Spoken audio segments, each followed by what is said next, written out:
go.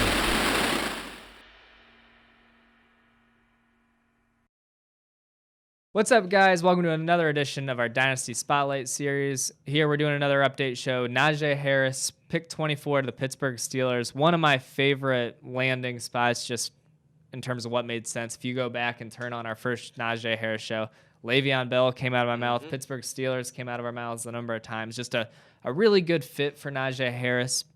But this is not the same Pittsburgh team that it was when Le'Veon was there. So I'll let you dive into that a little more. Tell us what you think about Najee Harris landing in Pittsburgh. So I really like the landing spot, even though, like Alec alluded to, it's not quite the situation that Le'Veon Bell was stepping into. The offensive line is in shambles. Big Ben seems to be probably on the last year of his career, you would think. And they've just largely been focused on passing the ball because they haven't really had a good running game, period. They've just kind of resorted to short passes in place of running the ball because the offensive line woes. And they're actually worse, I think, on the offensive line than they were during the season last year. Yeah. I think they've lost some of the decent pieces they still had. So it's not great on paper, but all that said, I do like Najee Harris to be able to slide into that Le'Veon Bell role as a receiver out of the backfield. I think he's just going to get absolutely peppered with touches in his first year and into the future as well. I'd say over 300 touches for Najee. Yeah, I think, was it him that they said they want to get him or I think somebody for Pittsburgh, maybe a Pittsburgh beat writer, said something along the lines of 275 plus touches is like almost a guarantee. Yeah.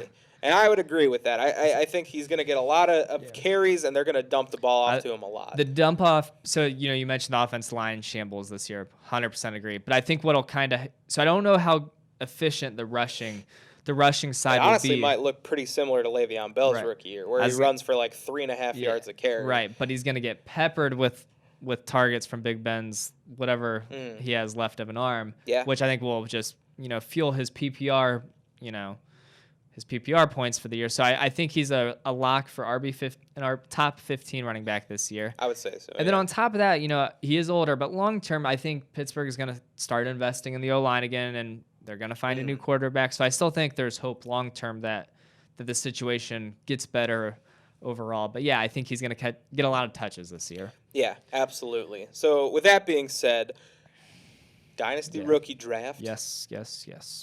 What do you think? So he's a lock inside the top 4 for me, which I think most people would agree. I think there's a lot of people who'd put I would even say top 3. Yeah. I'd almost say 2. Right. So there's a ton of people who actually would take him in the 1.1.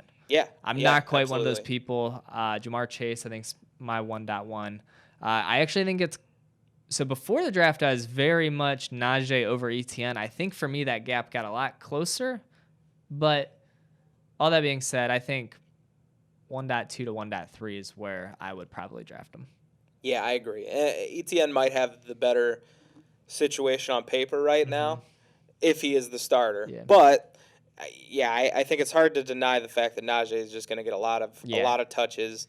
And they invested so highly in him; they're going to use him. Not every team uses running backs the way Pittsburgh does too. They're very such a great spot for a running back because they're known for that. It's traditional for a Pittsburgh team to run the ball, and I know they want to get back to doing that. It's pretty clear when you take a running back in the first round. Especially for 2021, I think he will blow away Najee because he's just going to get peppered with touches early and often. Long term, I just feel a little bit better about. It's crazy the words coming out of my mouth. I feel a little better about Jacksonville long term than Pittsburgh just because they got Trevor Lawrence. They've been building the offensive line, adding other weapons as well. But yeah. Short, this year, definitely think Najee a lock for a top 15 running back. Don't feel that way about ETN quite yet. Right. So that brings up the interesting point. Fresh Dynasty startup. Everybody there, where are you taking Najee Harris? There's a lot of good young running backs from a year ago. I'm just off the top of my head, I'm going to say like RB12. Now, where that actually. So I'll rattle off a few names that I know are kind of around that range. Miles Sanders. Okay, I think I might want him over Miles Sanders. It pains me to say it because I like Miles Sanders, but I think Najee might be a better dynasty investment right now. Yeah, that's hard to argue with you there. Clyde Edwards-Helaire. I'm gonna still hold out hope that Clyde is a better dynasty asset. Interesting. I won't say Austin Eckler because I know you're just going to say Najee. Najee. Yeah, I think that's probably. Yeah. I feel like really. How about DeAndre Swift? I feel like I know the answer. Najee. What about you? What about Cam Akers? I gotta go Cam Akers. Ooh, yeah. Okay. All right. Yeah. I mean, obviously, I'm not big on Swift, so I agree on that one. I think I might take Najee over Cam Akers, maybe. But it's kind of crazy right around to think there, though. Cam Akers still 2 years younger than Najee. Not that that's a huge deal, but it matters a little bit. Yeah. And I do think that's something to think about, though, for sure. But that being said, I feel like that's where you can kind of slot Najee in a fresh dynasty startup. I agree. Yeah. Like, I feel like kind of behind, like, the Clyde, J.K. Dobbins, Jonathan Taylor, and then obviously the upper echelon guys like the Kamaras, the McCaffreys. Right. So, yeah, maybe like running back 8. Yeah. 9, something like that. And I think it gets, like, just in terms of age, comparing Derrick Henry and Najee. Yeah. Because to me, like, obviously Derrick Henry, next couple of years, still expect him to be elite, to say the least. But I don't know, 3 years out? It's weird to me. I feel like it's partly draft spot, too. Yeah. Because I feel like Henry would go, like, late first round.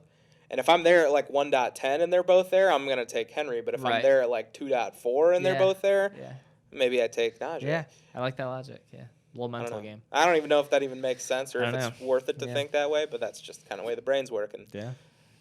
So, yeah, I think that's it on Najee Harris, a guy we like a lot and expect big things from him in Pittsburgh.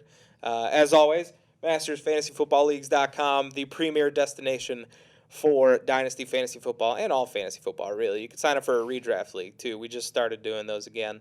But Dynasty Leagues, we've got over 600. Plenty of orphan leagues, too, if you're looking to just get your feet wet with the team. Previous owner already paid your deposit, so it's a nice way to kind of get yourself acclimated in Dynasty Fantasy Football.